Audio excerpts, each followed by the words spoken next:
What should you know before getting married? When my grandfather asked my grandmother to marry him, her father made them both sit down and write a list of 10 deal breakers. They then had to discuss them all to decide if they could both live with them before he would give his blessing. In over 50 years of marriage, neither one crossed the deal breaker line, and they had a head start on open communication channels from the experience. The other thing they did was to ensure that each of them got at least 1 hour of me time every day from Monday to Friday. The other would watch the kids and there would be no chores done during that time, and weekends were family time. Edit. Since the most common question is what was on the list, here goes. She said the first 3 or 4 were easy, things like domestic violence. She said she was really having to think hard towards the end and even put raising your voice in anger. When she was telling me about it, it was part of a conversation about how much she missed him since he passed away, so I wasn't pushing for more details.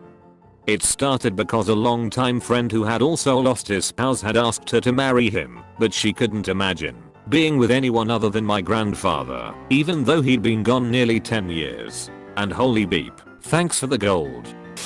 Don't forget to continue going on dates after you're married, preferably with your spouse. Your only side hoe should be your wife, role playing as someone else, preferably as Lara Croft. Where you're going to spend holidays, how much time you're going to spend with each family. Most people don't realize how much stress each other's families bring to the table. Always be a united front. I don't know how to get my fiance to stop seeing things as me and my family vs her and her family. I approach everything as us vs our families. Sometimes that means we side with her family. Sometimes it means we side with my family. She always assumes I'm siding with my family out of bias if I happen to agree with my mom about something, and ignores all the times I flat out tell my mom the way it's going to be. Meanwhile, I can't get her to refuse anything of her family, so I always look like the bad guy in disagreements there. Wow. My so and I aren't as far along as you and your wife, but I can definitely see myself in her. Time for some reflection. Thank you for sharing this, stranger. Divorced. You should know that while you think you might be communicating well, you can always do better. What I mean by that is that relationships take rigorous honesty and compassion. An example of many, I might sacrifice something because my significant other prefers something else. Not communicating that you are sacrificing something to your so is a problem. Sacrifices can turn into resentments and your partner has no idea that this is happening. If something bothers you, say it. Don't be desperate and let things slide all the time. You'll turn bitter eventually, the more honest you are about how you feel about these little things. When the bigger stuff comes around, you'll be strong as a relationship to be able to take it. Being married means going through the thick and the thin.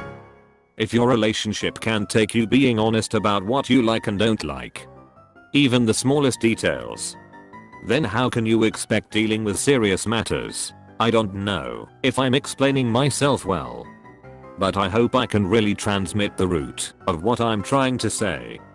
Be honest. Deeply. Even if it's dumb. Most discussions are a result of something else that has nothing to do with what's going on. Stop the moment. Get honest. Get real. Speak with emotions. Communicate from the heart. Resolve your issues. If you don't have this down before you are married, you are going to have to work on it constantly from now on. My marriage crashed because of this. It didn't end because of infidelity or economics or anything other than the fact that I would say something and she would understand something else. We were two people living together who felt like we were all alone. Make sure you're both getting married for the right reasons. Not to save a relationship or because it is what they want or to keep family happy. Planning a wedding is always a horrendously political affair. Fortunately, my wife and I were able to avoid some of the worst of it by paying for our own wedding. We saved for 2 years and we paid for it all on our own, which makes it exceptionally easy to completely dismiss people when they give you unsolicited requests/advice. My wife's mom got upset because my wife wouldn't let the wedding photographer take photos while she was getting ready/putting on makeup, etc. My wife goes, "I'm so sorry that this is disappointing to you, but this day isn't for you. It's for me." I love her. And I love that neither set of parents could hold I paid for all of this over our heads. That people often change throughout their lives, but not just because they got married. Many people get married with either the expectation that marriage will change their soul or that the person will stay the same forever. Neither are correct.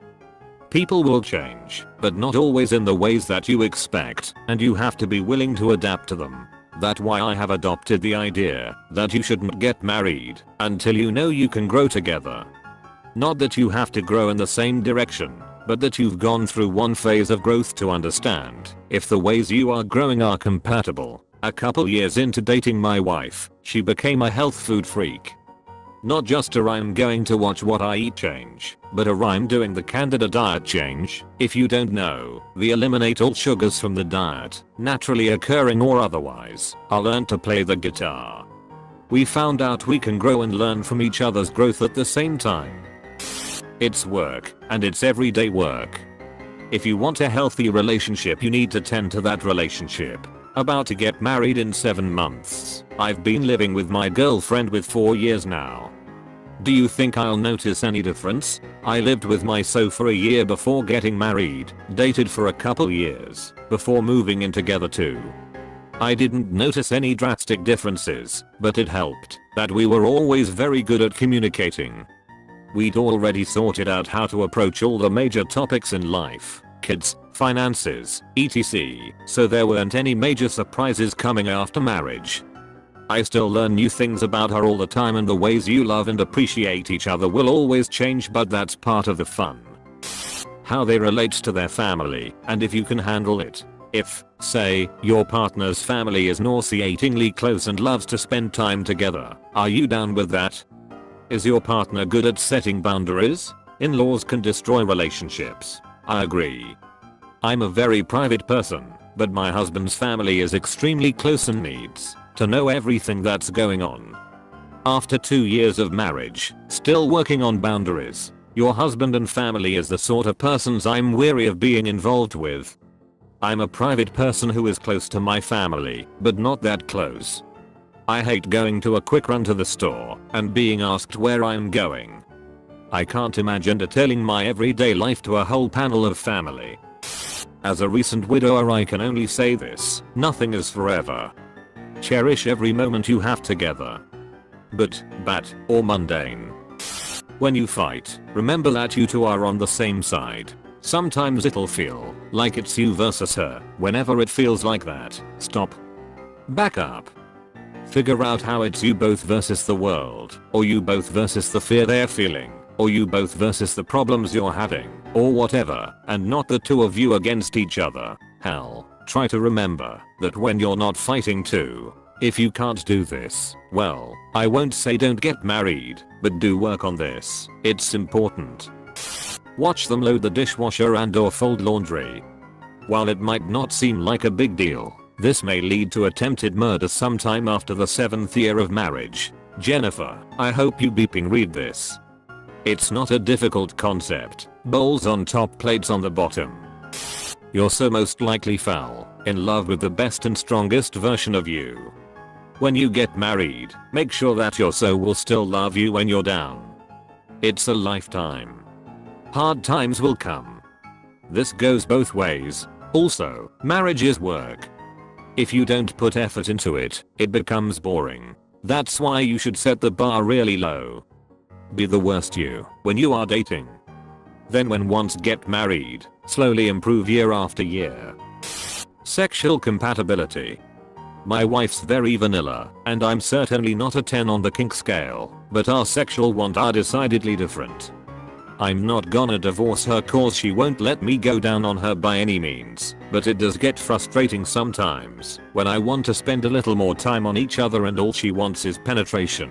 At least she likes giving me blowjobs. And that's nice. Someone picked the wrong username. He forgot to log out of his wife's account. Sorry in advance for long post. But good info if you are willing to read it all. Edit for clarity, this isn't a list of rules. They are talking points to possibly touch on most of the common disagreements that can hurt a marriage. These are simply things to get you thinking and talking. Edit. Thank you for gold, stranger. I never figured this post would even get found, let alone blow up.